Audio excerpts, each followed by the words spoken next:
Vamos a invitar al doctor Horacio Reutemann, quien va a disertar sobre persona jurídica. El doctor es profesor titular plenario de Derecho Comercial, expresidente del Tribunal Superior de Justicia, exfiscal de Estado, miembro de número de la Academia Nacional de Derecho y Ciencias Sociales y es autor de numerosas publicaciones de su especialidad. Lo invitamos, doctor.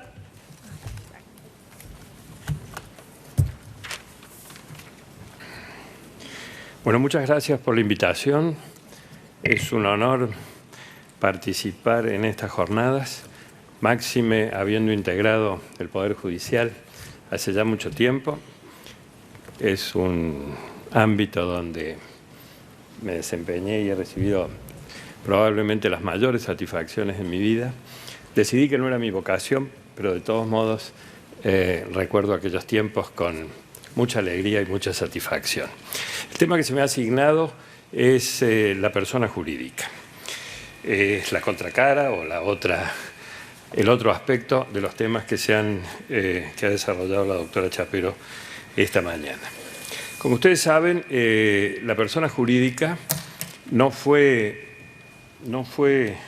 desarrollada en profundidad por Vélez en el año 1871, 1869, cuando redactó esas normas, porque no había ni siquiera necesidad ni un desarrollo sobre este tema cuya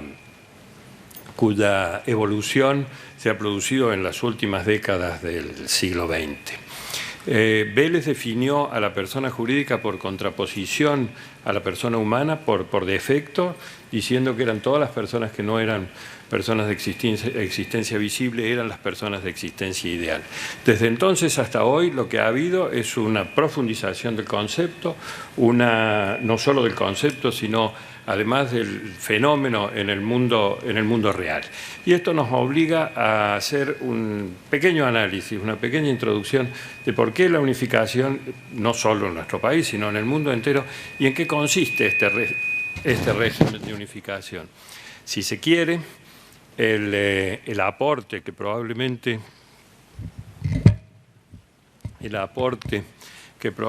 haya hecho el derecho mercantil a esta unificación se traduce mejor que en ninguno de los otros institutos de la persona jurídica. En la historia de la humanidad hay como máximo 5 grandes periodos de recopilaciones históricas.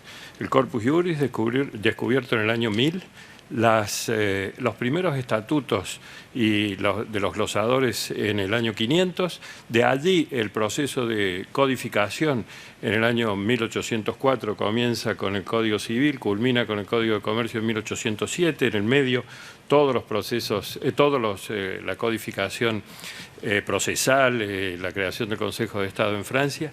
Luego, la expansión y la influencia enorme que tiene el Código Civil francés en toda la cuenca del Mediterráneo, especialmente Turquía, Egipto, y su difusión en el territorio americano, se considera eso la tercera gran etapa de codificación. Y comienza una cuarta, que es la más importante para nosotros, a comienzos del siglo XX, con la obra de un romanista que era Cialoya y un privatista que era Branca, que inician un proceso de estudio de cuál era el fenómeno que se había producido con la revolución industrial y con el cambio de las modalidades de vida en ese instante. Y ese proceso que se inicia a comienzos del siglo XX culmina en el año 1942 con la sanción del Código Civil italiano. ¿En qué consistió este proceso de evolución y de modificación en las conductas, en la vida real, que luego se traduce en el Código Civil? El proceso fue que en la Edad Media, es decir, en el año 500, en el 1500, cuando los comerciantes, los artesanos, necesitaron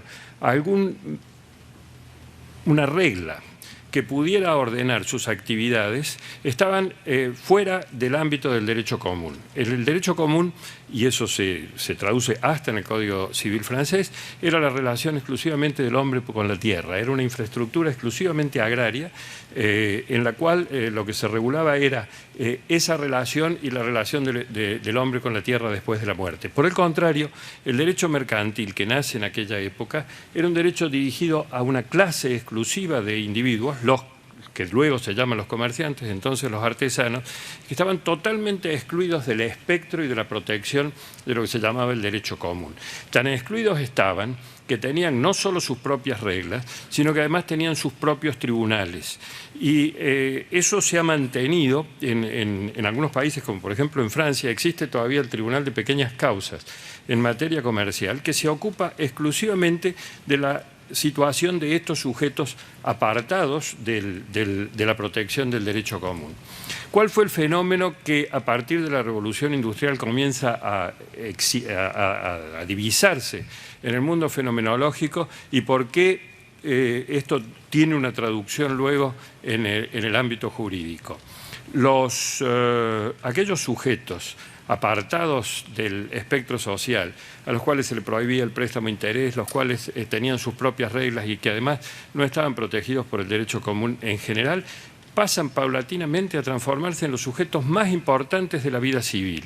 Más importantes en el sentido de que son los primeros generadores de riqueza en el mundo contemporáneo. A tal extremo que de haber sido sujetos segregados, hoy tenemos que cualquiera de estas empresas tecnológicas, especialmente esta de la manzana mordida, tiene en su valuación real la dimensión de 5 veces el Producto Bruto de algunos de los países de América Latina, que tiene entre sus ahorros líquidos en este momento 5 veces la totalidad de las reservas que tenemos nosotros en nuestro Banco Central. Entonces, evidentemente algo había cambiado y alguna modificación se tenía que producir. Esto es lo que Cialoya y Branca comienzan a estudiar y posteriormente todos los privatistas italianos y contribuyen a esa monumental obra que se traduce en el Código Civil italiano. Y la quinta etapa es la que sucede a la influencia del Código Civil italiano y que se traduce en toda esta unificación que de una u otra manera se va haciendo primero en los mercados regionales. La Comunidad Europea tiene un proyecto de unificación en materia de contratos encargada al profesor noruego Ole Landó y hay otra en circulación en este momento, no se ha llegado a sancionar. La influencia del Código Civil italiano se traduce en prácticamente todo el mundo y de allí tenemos el Código de Quebec, sancionado hace 10 años, el Código holandés y algunas otras en países de Europa del Este, en China y finalmente entre nosotros. El proceso de unificación entre nosotros no es nuevo, comenzó en el año 1940 con el Congreso de Derecho Comercial, fue un trascendente congreso en el cual se reclamó la unificación en materia societaria y la unificación en materia de contratos y obligaciones.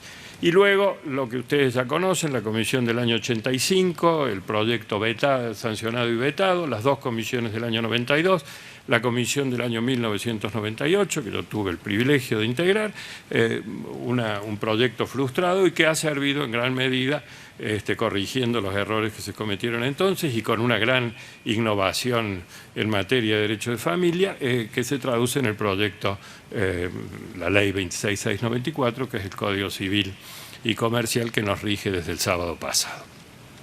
Dicho esto, veamos cuál es el aporte que esa institución segregada y que ese grupo de hombres que no pertenecían a la infraestructura del derecho común aportan y contribuyen en el proceso de unificación. Esto ha sido exactamente igual en Italia, a la forma en que se produjo en Canadá o en Holanda o entre nosotros. La mejor traducción o la mejor explicación o la mejor proyección se da en este ámbito del derecho de la persona jurídica.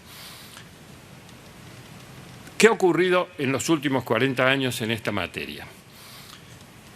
Se sancionó una ley de sociedades en el año 1973 Esa ley de sociedades sancionada en el año 1973 contenía un profundo desarrollo implícito en materia de personas jurídicas, recogía lo mejor de la tradición de lo que había elaborado Vélez en el Código Civil, y eso permitió construir una teoría unitaria de la persona jurídica en la cual se pudieron establecer algunos parámetros que hoy están reflejados en el título general y común a todas las personas jurídicas y que además introducen algunas innovaciones propias de los avances, fundamentalmente del avance tecnológico producido en los últimos años. El primer... Está bien, si lo necesito lo uso. Vicky, no te aflijas. No, porque tengo demasiadas cosas, me van a caer, alguna se va a caer, si no. Está bien, gracias. El primer tema a tratar es el concepto. Es decir, se pasa de la exclusión de la definición por exclusión a la posibilidad de integrar un concepto. Y efectivamente el gran progreso que se produjo en el siglo XX y especialmente entre nosotros a partir de la sanción de la Ley de Sociedades es que la persona jurídica es un centro de imputación diferenciado distinto de los sujetos que lo integran. Aunque es muy fácil decirlo, costó más o menos un siglo y medio poder llegar a aprehender este concepto y poder traducirlo en términos jurídicos. Eso hoy está contenido a partir del artículo 141 con toda precisión dentro del Código Civil. El segundo gran tema que hubo, bueno, y esta discusión fue una discusión que llevó más o menos 70 años, comenzó en el año 1930 con Ascarelli en Bolonia, se tradujo en numerosísimas obras dogmáticas y este concepto se afianzó luego con el desarrollo de lo que se llama o llamamos los comercialistas en materia de sociedades la teoría del contrato plurilateral de organización. Tema importante para algo que voy a mencionar luego sobre las incidencias que ha tenido la reforma de la persona jurídica en el Código y en las leyes especiales. El tercer tema, que es no menos importante, es el comienzo de la persona jurídica. Era un tema discutido en el Código de Vélez, se zanjó de alguna manera con la reforma de la 17711, pero la teoría, especialmente en el derecho privado, se había hecho, no en el comercial, lo habían desarrollado los civilistas con gran profundidad, es que la persona jurídica comienza su existencia desde su constitución.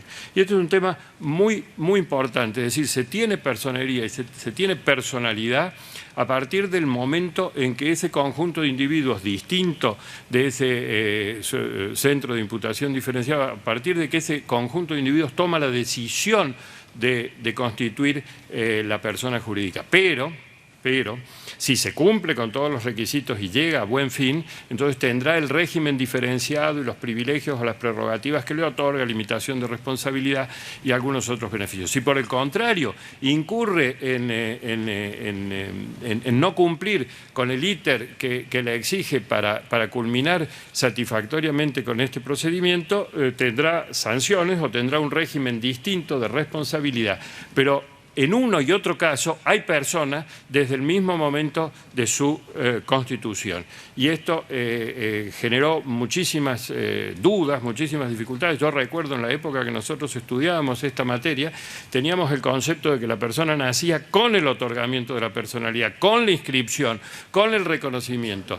Y no es necesaria, no es así, excepto, y la excepción precisamente confirma la regla, cuando la ley exige que para que estas personas puedan funcionar tengan un reconocimiento de su personería. Y hay algunos casos excepcionales en los cuales el legislador puede reservarse por razones, en unos de política legislativa, en otros por razones económicas, en otros por razones de seguridad, puede reservarse la prerrogativa de conceder la personalidad.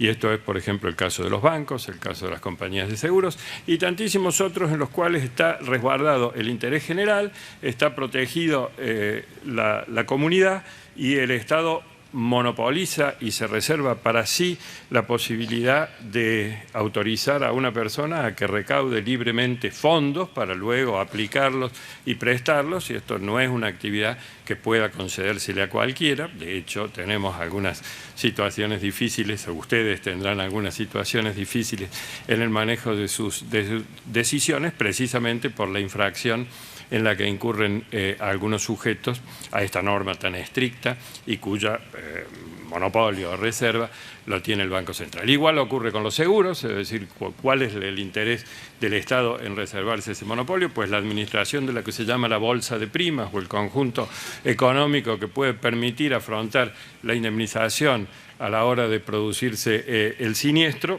Lo que exige es un control, que es un cálculo actuarial, una relación entre el valor de la prima y la frecuencia del siniestro, en fin, un tema técnico bastante complicado, pero que el Estado concede esta autorización cuando la persona jurídica que aspira a ser compañía de seguros demuestra que tiene la capacidad técnica, la idoneidad para poder preservar esos fondos, ese es en definitiva el objetivo, para hacer frente a los siniestros en el momento que ocurra este siniestro. Bueno, y los ejemplos así siguen, hay muchísimos otros casos, la electricidad, la energía atómica, los transportes, etcétera. Hay algunas actividades en las cuales el Estado monopoliza y reserva para sí, y en algunas otras se excede y también lo reserva para sí en franca competencia con la actividad privada. Pero también esa es otra historia y no nos compete a nosotros su análisis. Estudiar este tema desde el punto de vista de esta nueva regulación de carácter general que se incluye dentro del Código va a resultar muy fácil. No va a haber necesidad de hacer una nueva dogmática o profundizar los conceptos. Todo esto, felizmente, en el ámbito del derecho mercantil se ha hecho y fecundamente y bien. La prueba de que se ha hecho y que está bien no es porque no es una calificación exclusiva del estudio de los textos, sino que ninguna de todas esas normas que regulan directa o indirectamente la situación de la persona jurídica han sido declaradas inconstitucionales ni ha sido objeto de ninguna controversia. Es decir, al contrario, lo que ha facilitado, como decía, como he reiterado varias veces, ha sido la construcción de esta teoría general que hoy recepta el Código. La contracara de esta obtención del reconocimiento de la personalidad, tanto de las que nacen en el momento mismo de su constitución, cuanto estas otras que obtienen su reconocimiento por parte del Estado, la contracara es un instituto de gran trascendencia que nuestra ley de sociedades, hasta el viernes ley de sociedades comerciales, desde el sábado ley general de sociedades, que nuestra ley de sociedades incorporó en el año 73, que es el artículo 54 y la teoría de la inoponibilidad de la persona jurídica. Esto es la contracara de la personalidad. Pero la contracara de la personalidad en materia societaria, y eso hoy felizmente se ha trasladado al derecho privado en general, la contracara no ha sido la nulidad en el caso de que se abusare o se infringiere el plexo de normas en el desarrollo de la persona jurídica, sino que por el contrario lo que se ha avanzado es en esta situación, en este instituto tan distinto de las nulidades y en el cual lo que se declara es la inoponibilidad de la persona jurídica. La teoría de la inoponibilidad hoy tiene recepción dentro del Código, es un concepto que tuvo un profundo desarrollo entre nosotros, especialmente la doctora Lloveras de Resc estudió este tema en profundidad y es un capítulo importante dentro del desarrollo del derecho argentino, el aporte que hizo ella con ese trabajo hace ya muchos años. Y la inoponibilidad, a diferencia de la nulidad, lo que hace es que en el caso concreto los beneficios o las prerrogativas derivadas de la personalidad no les sean no puedan ser invocadas por la persona jurídica y por el contrario se puede a través del ultra vires llegar hasta los socios o los últimos responsables que puedan existir como consecuencia de la infracción que hubieran cometido. En esto ha habido uso y abuso también del instituto. El uso racional cuando atrás de la persona jurídica se oculta una actividad ilícita o se utiliza para infringir la ley, elusión de impuestos, elusión de contribuciones patronales o algunas otras obligaciones que le son impuestas a la persona jurídica. El instituto ha funcionado muy bien y se ha hecho responsables a los administradores, a los socios, eventualmente a alguna otra persona que pudiera haber estado por detrás de todos ellos. Pionero en esto fue nuestra ley de quiebras. Nuestra ley de quiebras contiene en el Instituto de la Extensión de la Quiebra, contiene una previsión en la cual se puede llegar hasta lo que se llama el hombre de paja, el maître de l'affaire, es decir, aquel que sin participar y sin ser socio y sin ser el factor determinante de la actividad es el verdadero responsable porque es el beneficiario de todas las actividades ilícitas que han conducido a esa declaración de quiebra. Ese principio allí contenido hoy, luego se profundizó, como decía, en el 54 de la Ley de Sociedades y hoy está contenido expresamente como la contracara, no con tanta extensión como en la Ley de Sociedades, pero sí con los suficientes conceptos como para pueda ser utilizado. Lamentablemente también en esto ha habido un abuso en materia, especialmente en materia laboral, lamento decirlo, que ese ha sido no digo la desnaturalización de la figura, pero la que le ha hecho perder de alguna manera entidad, en la extensión a casos en los cuales no necesariamente había que llegar mediante el ultra vires a la responsabilidad ulterior por infracciones que se cometían en las situaciones con relación a las personas en relación de dependencia, especialmente en el pago de aportes jubilatorios o en el pago de salarios. Tampoco vamos a discutir cuál es el límite, a dónde debe aplicarse, lo que sí sabemos es que el instituto está presente y que el instituto es de enorme trascendencia. Cuanto a los atributos de la personalidad... Perdón. Tengo que volver un momento atrás. Hay una clasificación que sigue la clasificación histórica que traía Vélez Sarsfield en la distinción en personas jurídicas del derecho público y personas jurídicas del derecho privado. Las del derecho público son fáciles de entender, el Estado Nacional, Provincial y Municipal, y los entes descentralizados a los cuales el Estado les reconozca este carácter. En segundo lugar, los Estados extranjeros, las organizaciones internacionales que tengan este carácter. Y en tercer lugar, la Iglesia Católica. Aquí hago un pequeño paréntesis y simplemente digo de que la inclusión es una situación, es un caso que no ofrece problemas ni discusión en el ámbito de nuestro país, donde probablemente el 95 o el 97% de los habitantes profesen ese credo, pero que deja sin resolver el tema de las otras organizaciones religiosas o de los otros credos, e inclusive no prevé en la enunciación tan lacónica que existe, que es la misma que viene del Código de Vélez, no soluciona los problemas de las otras iglesias católicas, especial que no son la apostólica romana, es decir, todos sabemos que a esa es a la que se refiere, que son los coptos, la iglesia rusa, los maronitas y la del archiprieste de la isla de Chipre. Dicho esto, simplemente señalo, no es una cuestión de discriminación, el Código ha seguido el criterio clásico y la situación no es muy fácil de resolver. El tema con la Iglesia Católica Apostólica Romana es bastante fácil de incluir, primero por la protección constitucional y porque el concordato celebrado con la Santa Sede, y en segundo lugar porque de todos los credos es el único que tiene una organización piramidal, que es la única monarquía absoluta cuyo regente mayor es el Papa, como todos ustedes conocen. Pero en cambio todas las demás iglesias, inclusive las otras confesiones católicas y las protestantes especialmente, nosotros los judíos, el Islam, cada una de las organizaciones, cada una de las iglesias, perdón, ni siquiera iglesia, cada una de las parroquias es una iglesia en sí misma.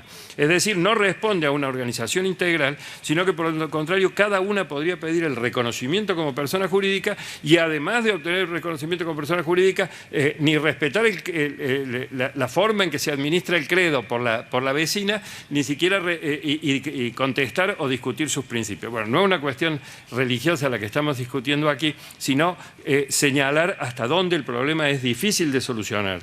Y probablemente la solución hubiera sido la que tiene el Uruguay o la que tienen los Estados Unidos de Norteamérica, en la cual hay una separación clara entre Iglesia y Estado. No es la tradición en nuestro país, y esto no ha generado mayores problemas. Pero ¿saben por qué no ha generado mayores problemas? Porque así como en los derechos reales existe esa norma en que dice que se posee porque posee, aquí el instituto funciona porque funciona. Es decir, porque no se ha planteado ningún problema de real entidad ni trascendencia. A tal extremo esto es así, y con esto termino, a tal extremo esto es así de que en nuestro país la dependencia que otorga personería a todas estas entidades que no pertenecen a la Iglesia Católica Apostólica Romana es una dependencia de segundo orden que existe en el Ministerio de Relaciones Exteriores, que es la Secretaría de Culto, que tiene una prerrogativa de reconocer la personalidad. ¿Cuál es la dificultad y por qué me he detenido en este tema? Pues porque no presentan problema los credos reconocidos, los credos que ofician como tales, sino que por el contrario presentan dificultades a aquellos que, bajo la apariencia de ser un credo, encubren un negocio.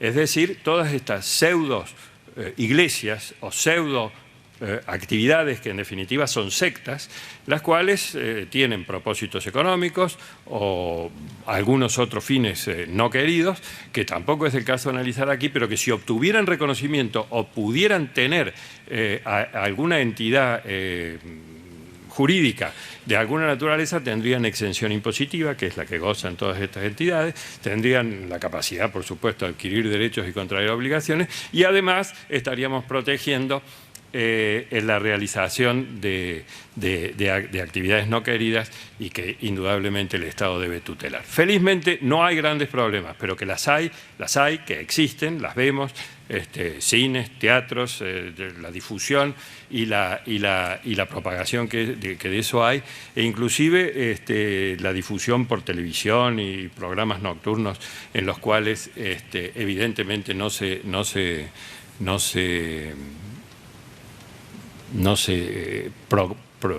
prohija una actividad religiosa, sino fines no queridos. Bien, dicho esto, volvamos a nuestro tema. Estas son las del derecho público. Las del derecho privado se ha ocupado con bastante prolijidad ahora de enunciar cuáles son. Sabíamos cuáles eran, pero por deducción están las asociaciones, las simples asociaciones, las sociedades, las cooperativas, las mutuales, las y además se ha incluido expresamente algo que estaba en un limbo o en una situación intermedia y que no acertaban la ciencia jurídica a determinar si tenía o no personalidad, que era el consorcio de propiedad horizontal. Como ustedes saben, esto fue regido por la ley 13.512, ahora está incluido expresamente en un capítulo dentro de los derechos reales, y al consorcio de propiedad horizontal se le concede la personalidad jurídica. Funcionaban casi como una persona jurídica. Y además agrega la ley toda otra persona que por disposición del legislador se declare que es persona jurídica.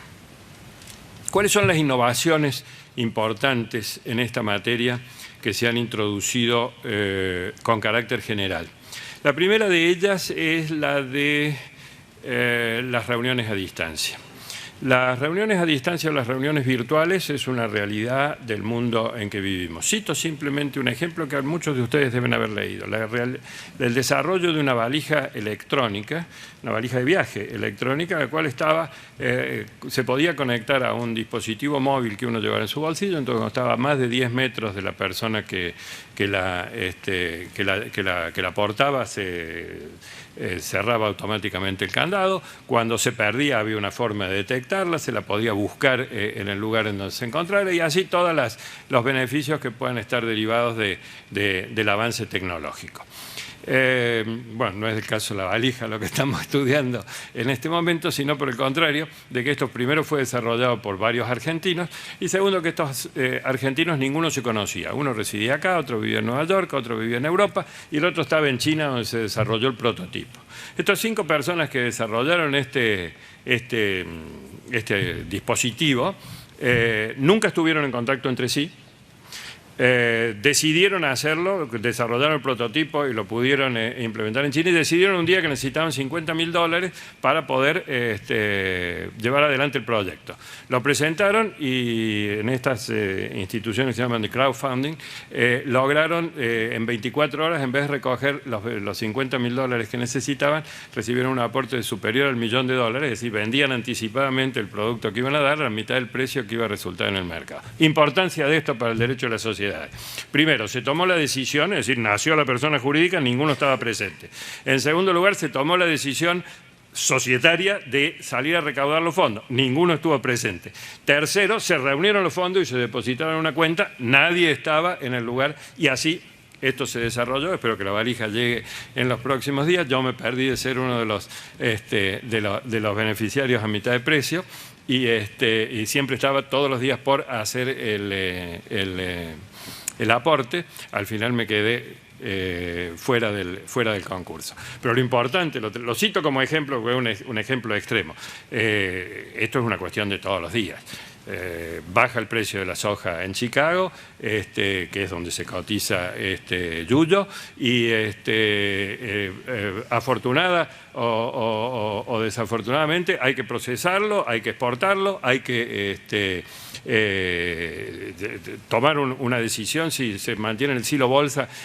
Un socio se encuentra en el exterior, el otro está en Rotterdam donde se procesa el aceite, el otro se encuentra en China donde está tratando de conseguir un nuevo mercado y acá está el cereal. Bueno, hay que tomar la decisión. ¿Se imaginan ustedes reunir al directorio, que vuelvan todos a Córdoba para firmar el acta según el artículo 77? Y es absolutamente... ¿Cuál es la introducción? La innovación es que se pueden celebrar reuniones a distancia a condición de que lo prevea el contrato constitutivo de la persona jurídica, que se conserve el soporte digital en el cual se ha tomado la decisión y lo único que exige, esto lo habíamos redactado en el 98 y me parece que ha quedado desactualizado, se exigía una presencia quórum mínimo de personas. Y con el ejemplo que acabo de dar y con los ejemplos que todos podemos tener de la vida de relación, indudablemente esto puede resultar un tanto insuficiente. A lo mejor hoy podrían ser totalmente virtual. Por otra razón, porque en el 98, en el 95, el 98 no estábamos tan tecnologizados, digámoslo así, o no teníamos la capacidad de entender los beneficios de la tecnología. Por el contrario, hoy sabemos que el soporte digital es el más confiable de todos y es el casi imposible de adulterar.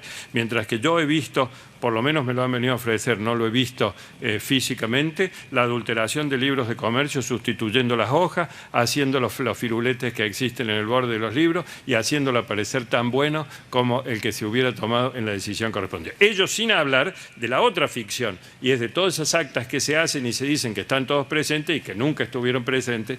La doctora Volatti, que ha tenido que lidiar con eso en sus épocas de gran administradora de las personas jurídicas, sabe perfectamente de lo que estoy hablando y todos ustedes conocen de esa realidad virtual, llamémosle así, en la que hay que enfrentarse a veces en un pleito, en un acta que sabemos que no es tal y que a lo mejor podría ser hasta inexistente. El otro gran aporte, y en esto nos quedamos a mitad de camino, el otro gran aporte fue encontrar un mecanismo para adoptar decisiones cuando existen imposibilidad de hacerlo, porque las personas que tienen que adoptar la decisión están empatadas en la cantidad de votos, o porque hay una minoría obstruccionista que impide tomar la decisión.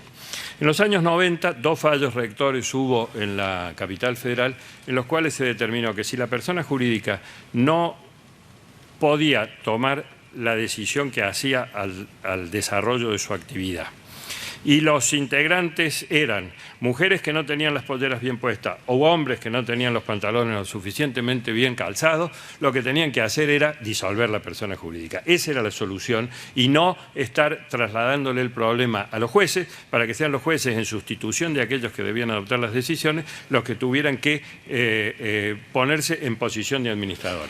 De los jueces lo que el Estado pide es que sepan derecho y que tengan sentido común, pero no quieren ni que sean administradores, ni que tengan capacidad para tomar decisiones económicas, ni siquiera el Estado les delega esa función. Ustedes lo saben perfectamente.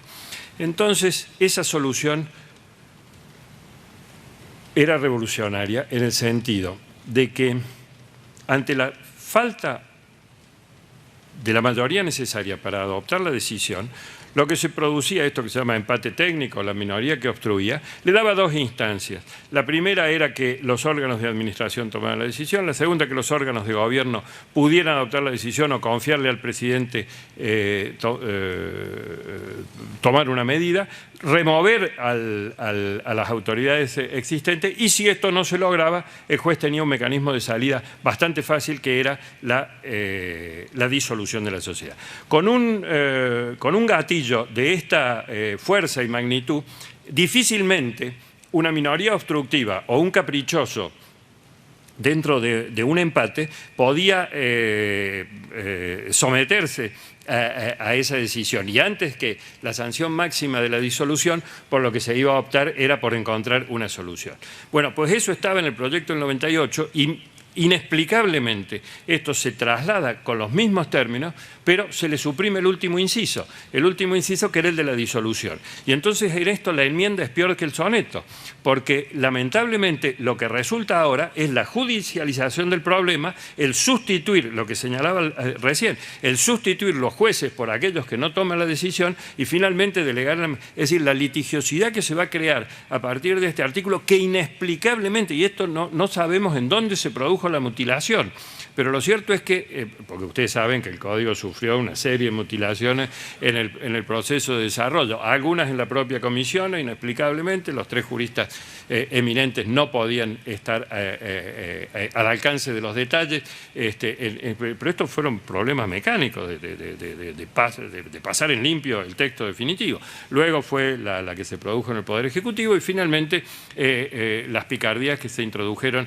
en la Cámara de Senadores, especialmente, que es donde sufrió algunas modificaciones el proyecto. Por ejemplo, hay dos, señalo, que son nefastas. Una es la inscripción de los contratos de fideicomiso, que va a traer inmensos problemas, y la segunda es la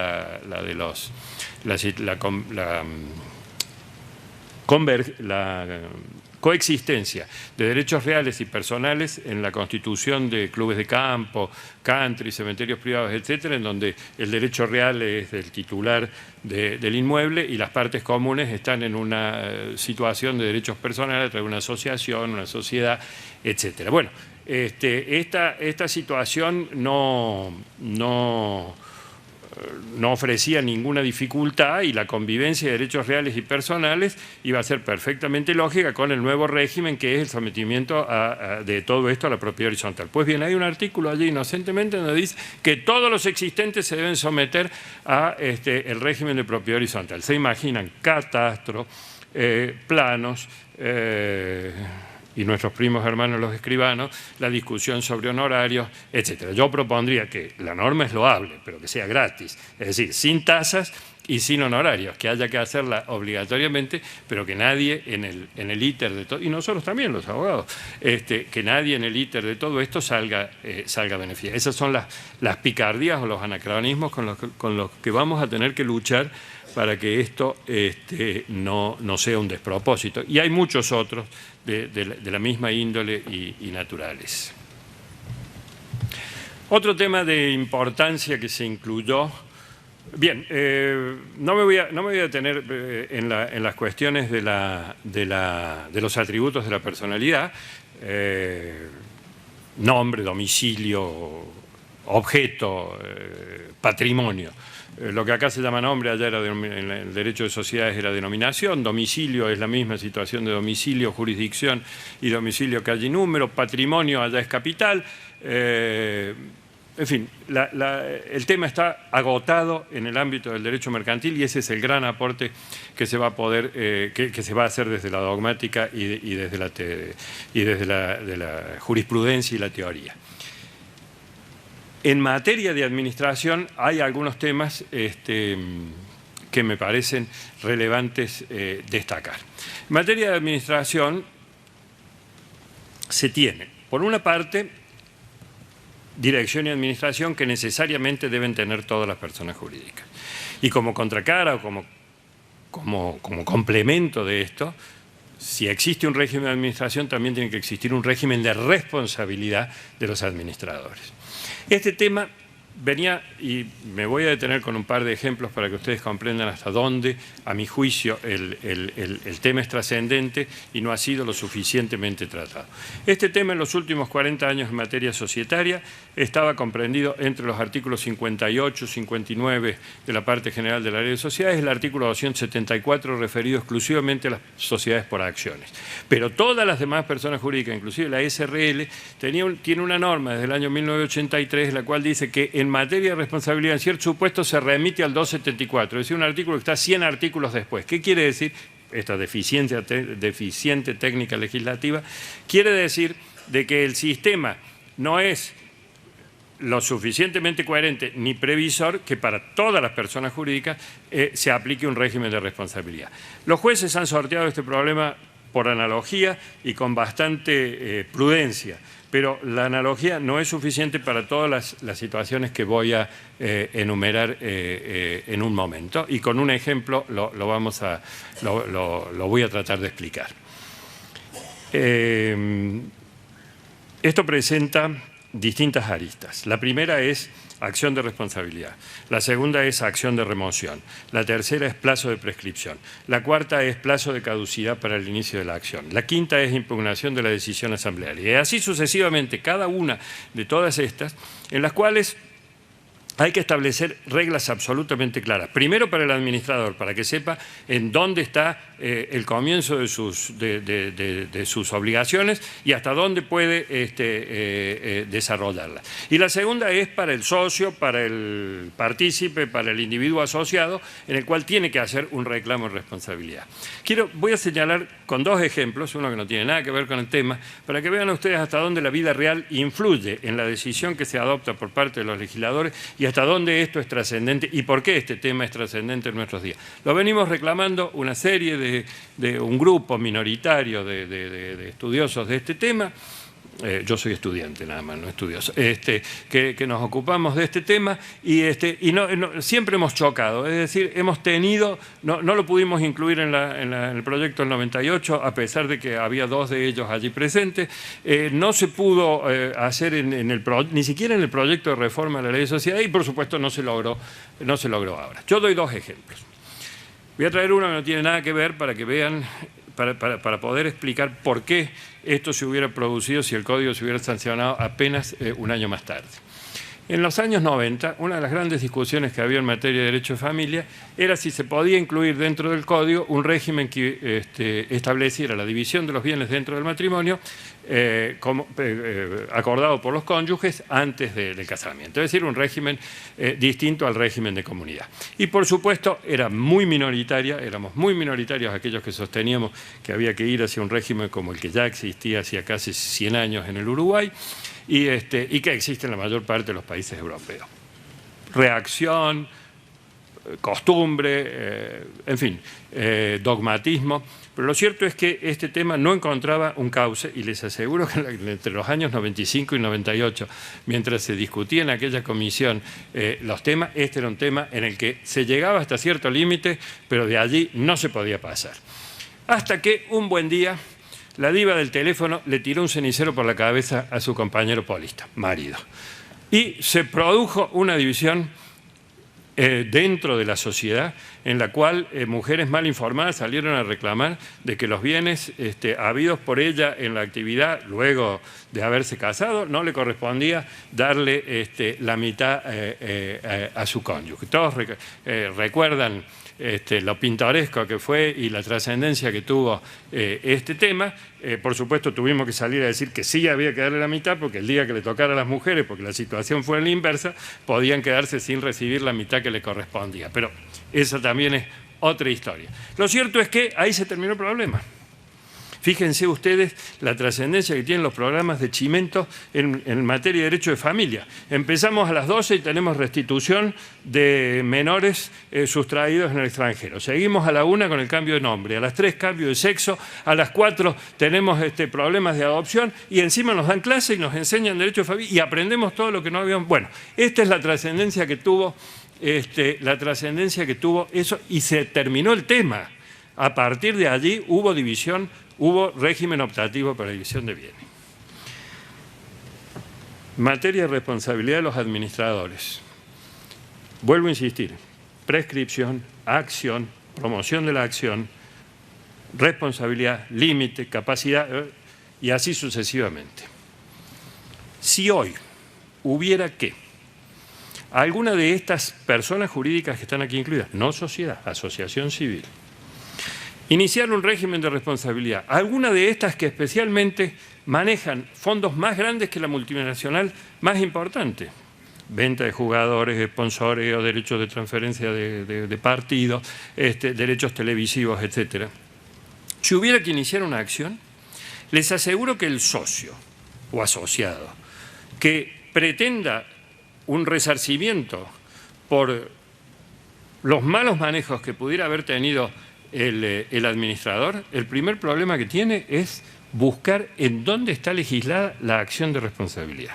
El segundo problema que tiene es saber si está dentro del plazo para poder iniciarla o no. Y así sucesivamente. No les quiero complicar la vida, pero se imaginan en la entidad de segundo grado, la que agrupa a todos los equipos, a todas las asociaciones civiles.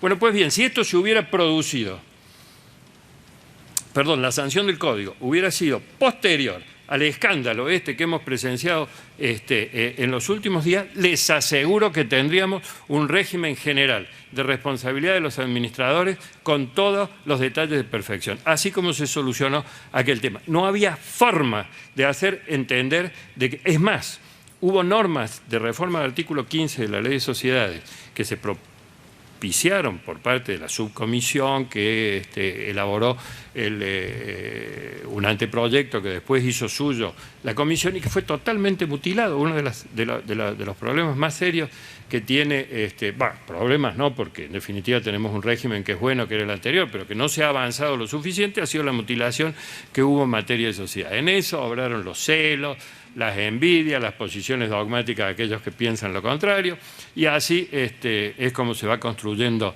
la legislación. Pero bueno, esto aconteció y esto es lo que tenemos. Yo creo que después de este escándalo, no solo en la República Argentina, en el mundo entero vamos a tener pronto un régimen de responsabilidad de los administradores bastante más prolijo del que nos han legado. Algunos temitas más, la incidencia que tiene la reforma en materia de personas, todos los demás cuestiones puntuales no merecen ni siquiera un desarrollo porque este es un tema agotado y ya como digo, agotado en el ámbito del derecho mercantil y ex derecho mercantil, del derecho privado unificado, y que el aporte dogmático tanto en el extranjero como el nuestro facilita enormemente su comprensión y su estudio. Sí hay un pequeño error que se produce, pero es menor. En materia de responsabilidad de los administradores, la regla originaria fue solidaridad ilimitada de todos los integrantes del órgano de administración. Eso es un error dogmático que viene de inclusive de los modelos extranjeros, pero en los cuales el gran esfuerzo que se ha hecho estudiando este tema ha sido el de individualizar la responsabilidad y de decir que solamente, puedo terminar, que solamente es responsable el agente causal del daño en la medida que le sea atribuible, no en la medida que al que le es atribuible, y que esto no es expansivo, que no tiene un efecto expansivo. El tener una norma de estas características con solidaridad ilimitada de todos los demás integrantes ahuyenta a las personas capaces, a las personas técnicamente preparadas para integrar los órganos de dirección. Y lo que tenemos es que frente a normas de tanta severidad, lo que tenemos son insolventes profesionales integrando los cuerpos de dirección. Y eso no es lo que el derecho quiere, sino que por el contrario queremos a los más capaces y a los más preparados para poder intervenir dentro de ese ámbito. Nuestra ley tiene un avance muy grande en materia societaria y en el cual se establece que en los casos de atribución de responsabilidad responde exclusivamente el civilmente responsable y a los demás se le expande en la medida que no supo, que no pudo, que no se opuso, etcétera, pero no tiene el efecto expansivo. Lamentablemente, la norma que ahora se incluye omite la atribución de funciones y eso puede traer alguna complicación. Como ustedes saben, lo enuncio simplemente a los títulos, hay dos grandes reformas en materia societaria que son trascendentes. La primera es la unipersonalidad. Esto es un avance notable dentro de la teoría de fraccionamiento del patrimonio. Veníamos del derecho francés que el patrimonio es prenda común de los acreedores y además indivisible, norma que no estaba en el código nuestro, pero que hoy tiene una previsión expresa. Patrimonio es prenda común, pero el patrimonio también admite fraccionamiento. Primero que tuvimos nosotros fue la 14394 con el bien de familia, la segunda fueron los códigos procesales con los bienes inembargables, la tercera fue el fideicomiso en el año 1995. Esta es la sociedad unipersonal. Lamentablemente en esto, de nuevo, en el tránsito del proyecto, los celos y las posiciones dogmáticas de los que entendían que esto no era posible. Lo cierto es que el día que se presentó el proyecto, la presidenta dijo, y lo repitió después muchísimas veces, que si alguien quería tener un kiosco y independizar el resto de sus bienes para que no se confundan, podía crear una sociedad unipersonal. Esto lo repitió el ministro de Justicia el día que se presentó el código.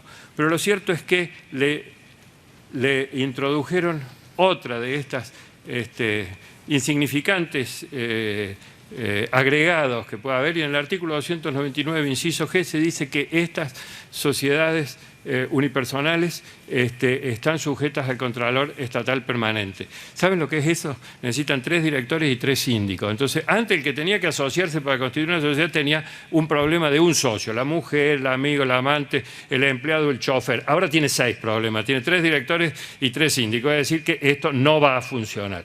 Va a servir para empresas multinacionales que quieren establecer filial común al 100%, pero lo cierto es que se desnaturaliza la esencia del instituto.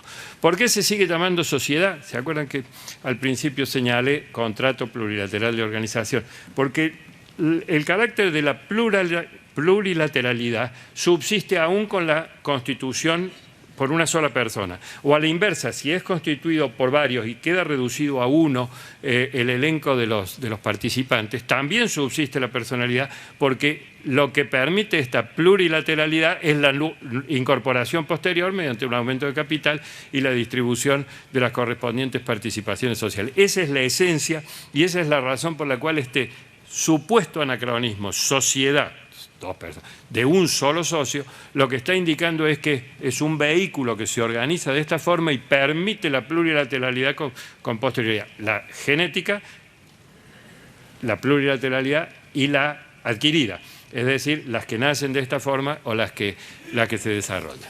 Finalmente, bueno, después hay todo un gran capítulo que simplemente lo enumero en materia de sociedades de hecho o sociedades irregulares. El régimen era solidario y limitado. Esto era muy severo y muy grave. Y la gran revolución, el gran cambio, y me parece que para bien, es establecer un sistema en el cual los socios de estas sociedades irregulares y en la que quedan comprendidas todas las sociedades que no se adecuan a las sociedades y las personas jurídicas que no se adecuan a las exigencias de la ley, se responde por partes alícuotas proporcionales en la misma forma y que se respondía en la sociedad civil. Y además admite otra situación que me parece de mucha trascendencia, y es la posibilidad de establecer porcentajes distintos de participación, no necesariamente los que se dividen por las partes alícuotas de los integrantes de la entidad. La otra gran revolución es que el contrato, que antes no era oponible entre los socios, ahora es oponible entre los socios, y además que es oponible frente a terceros, y los terceros pueden oponerlo en contra de la sociedad si es que lo hubieran conocido. Esto va a ser de gran trascendencia, de enorme importancia, y creo que va a redundar en el tráfico y va a mejorar. Hay otras normas, va a mejorar el desarrollo de la actividad empresaria, de la actividad societaria, de la actividad de todas las personas jurídicas que están aquí comprendidas. Para concluir, algunas de las otras previsiones que hay dentro de todo el ordenamiento y que me parecen que son también muy importantes. La primera es en materia de sucesoria, materia de indivisión hereditaria. El testador puede, por vía, por disposición de última voluntad, puede perfectamente disponer la indivisión hereditaria hasta por un plazo de 10 años de un establecimiento. Esto ya existía, por supuesto, de alguna forma en la 14394 y así ha sido receptado por la reforma del Código. Un periodo de 10 años mantener la indivisión de un establecimiento comercial, de una heredad que hiciera a la actividad, y se agrega ahora de la participación importante dentro de una sociedad comercial. Además puede mantenerse la indivisión, es decir, que no entren dentro de la partición, así lo dice expresamente el Código, hasta que, en el caso que hubiera herederos menores de edad, hasta que estos sean mayores de edad. Me parece una norma muy, pero muy importante. La segunda es la oposición del cónyuge, es decir, además de la preservación de la vivienda familiar a cualquiera de los dos cónyuges, todos hemos visto hijos que han terminado pidiéndole la división de la casa a los padres. Además de esta situación de protección de la vivienda, también el cónyuge puede pedir la atribución preferencial en el caso que hubiera una heredad, un establecimiento comercial o una sociedad en la cual el cónyuge difunto hubiera tenido una participación relevante dentro de la entidad. Y la otra gran revolución, que me parece, y de esto les contaré también la génesis de la norma porque es muy graciosa, es el pacto sobre herencia futura. Saben ustedes ahora que hay, bueno, todos estudiamos y siempre supimos que era nulo el pacto sobre herencia futura y los problemas que eso traía aparejado, especialmente para solucionar los problemas crecientes que se iban presentando en sociedades de familia, en las cuales la empresa comenzaba a desarrollarse y los padres estaban cerca de la muerte y veían que sus hijos no podían hacer una organización adecuada de lo que a esto sucedía. Bueno, pues bien, ahora hay una norma que permite que en todos estos supuestos pueda hacerse dos clases de pacto. El futuro causante, para llamarlo así, porque no sé cómo denominarlo, con sus herederos, o los herederos entre sí solos sin intervención del causante, a condición de que no se viole la legítima y que no se alteren algunas situaciones protegidas por el derecho de familia. Pero lo cierto es que la norma es novedosa, y creo que más que novedosa es revolucionaria, y va a traer solución a todos estos pactos de familia, a todas estas situaciones indefinidas en las que a veces nos toca vivir. La génesis de la norma. La descubro por los comentarios estos que hay en los programas de la tarde, justamente, en donde uno realmente se ilustra y termina aprendiendo derecho de familia, y inmediatamente me pongo en contacto con la doctora Kemmelmacher para preguntar. Primero voy al tratado de Rivera y Medina a consultar y me encuentro con un desarrollo profundísimo en el cual en el derecho catalán hay un antecedente de esto del año 1200, los catalanes que han sido muy laboriosos y por eso es el sector más productivo de España, ya tenían previsto la cuestión de las sociedades de familia, y además hay una reforma del artículo 756 del Código Civil italiano del año 2003. Sorprendido primero un desarrollo inmenso y profundo. La llamo a Aida y le pregunto si ellos han tenido en cuenta, como decía, no, dice, esta norma no fue propuesta por el doctor Manóvil, que bueno, nos consultó, nos preguntó, hizo un borrador, nosotros la adecuamos un poco y esta es la norma. Me pongo en contacto con mi colega, que es el que había intervenido con nosotros en la redacción de la parte societaria, y le pregunto si había estudiado el derecho catalán y si había estudiado el derecho italiano y qué otros elementos me podía dar. Dice, no, desconocía absolutamente lo de los catalanes y los italianos. Dice, para redactar una buena norma no hace falta una pila grande de libros, hace falta sentido común, que es el más común de los sentidos. Y esto es lo que ha resultado en el artículo 10.10, que me parece de trascendental importancia. Materia de responsabilidad de los administradores. En materia de responsabilidad de los administradores, lo que hay es también un cambio fuera de lo que ya señalé, en materia de prescripción. Dentro del régimen vigente hasta el sábado y que probablemente por el derecho transitorio tengamos en algún momento que discutir si se aplican las normas anteriores o las nuevas, el régimen era de 3 años y comenzaba el plazo de prescripción el 10 de Acuem. Era un poco difícil de establecer si era el día que se produjo el hecho, el día que debió tratarse eso en la respectiva asamblea, o si no se trató cuando tenía que tratarse el punto en el orden del día, el último día de la posible celebración de la asamblea, es decir, dentro de los 4 meses posteriores al cierre, y comenzaba el plazo de prescripción allí.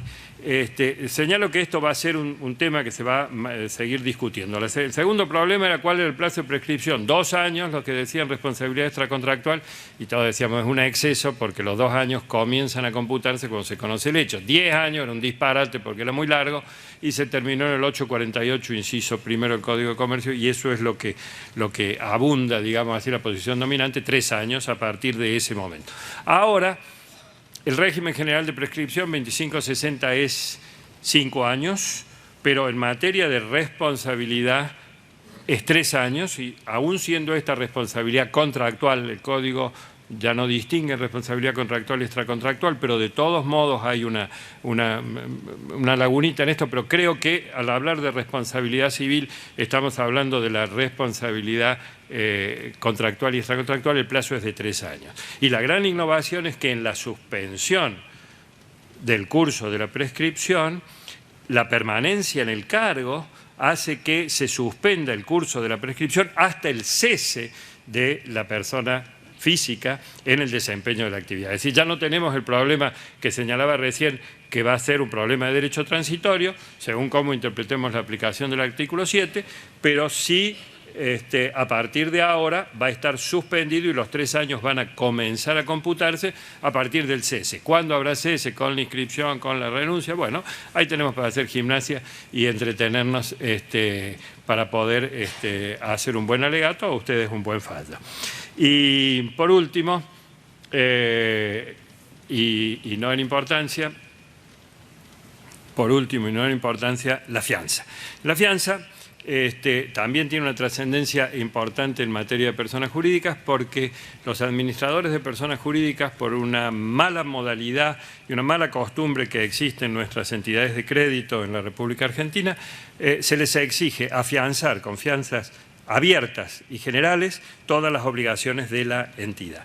Cuando se transfiere la parte, especialmente en cuestiones societarias, pero cuando se transfiere la parte hacia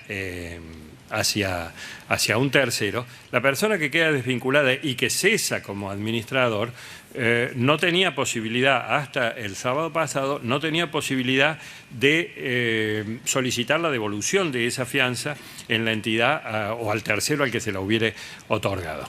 Y esas fianzas generales han ocasionado en más de una oportunidad serios trastornos. Bueno, pues hoy el régimen nuevo que hay para la fianza, que primero tiene un capítulo especial, la fianza general o abierta, y en el artículo 1578, y además de tener un régimen general y específico, caducan a los 5 años, es decir, que si alguien se olvidó que la otorgó, por 5 años quedan afianzadas las obligaciones, pero además es retractable, que esto es lo más importante en la innovación, es decir, a partir del día que se otorgó, al día siguiente se puede retractar. Y es un problema del concedente del crédito, porque son los futuros créditos los que se van a garantizar, no los que ya se hubieran afianzado, los que ya se hubiera generado la relación obligacional, son los futuros créditos aquellos que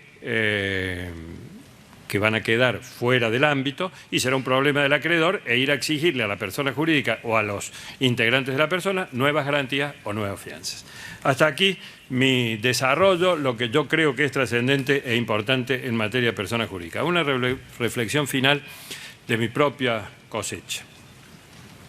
Todas las unificaciones, las 5 estas que he enumerado, han sido grandes actos de autoridad. Lo fue la de Justiniano, lo fue la de la glosa, lo fue la de Napoleón, y vaya que sí lo fue.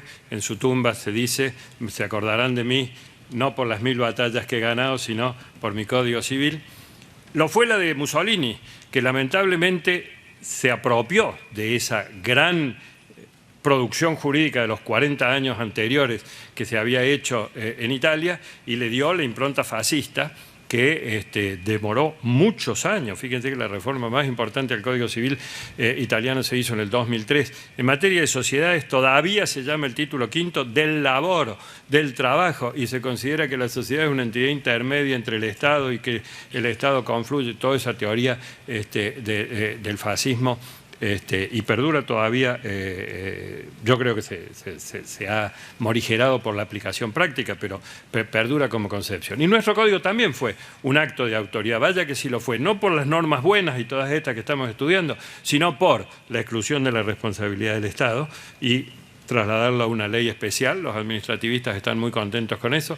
Yo creo que lo que se ha logrado con esto es la definición de que si el Estado no pagaba normalmente cuando era civilmente responsable, ahora lo ha dicho con letras de molde y le ha establecido un régimen en el cual no solo hay que obtener la sentencia a través de ese procedimiento de la ley de responsabilidad del Estado, sino que después hay que obtener de que se incluya en la ley del próximo presupuesto, y cuando se ha obtenido la ley del próximo presupuesto y se tiene la partida para poder obtenerlo, el Estado nos consolida las deudas y nos da un bono a 10 años y así sucesivamente es como se logra obtener el resarcimiento por parte del Estado. Es decir, lo ha dicho con claridad, no vamos a pagar prontamente.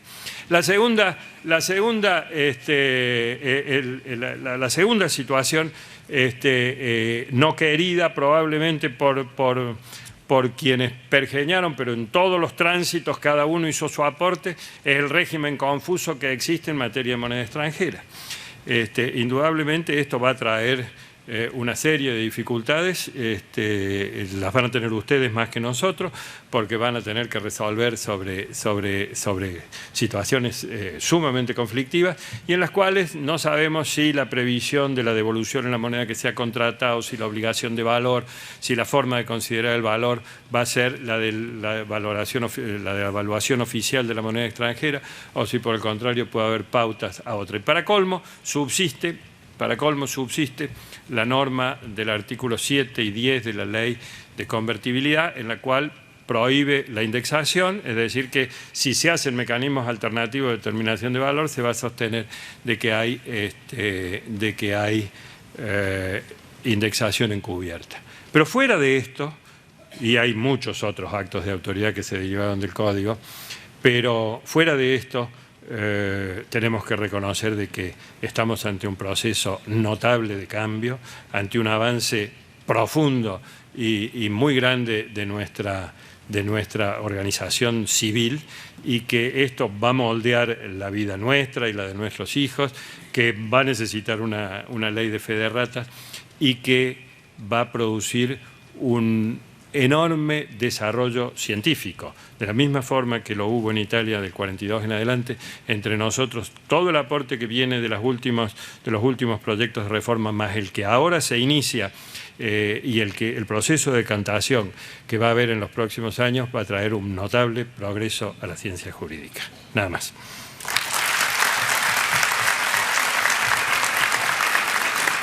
Muchas gracias, doctor Neumann. Gracias.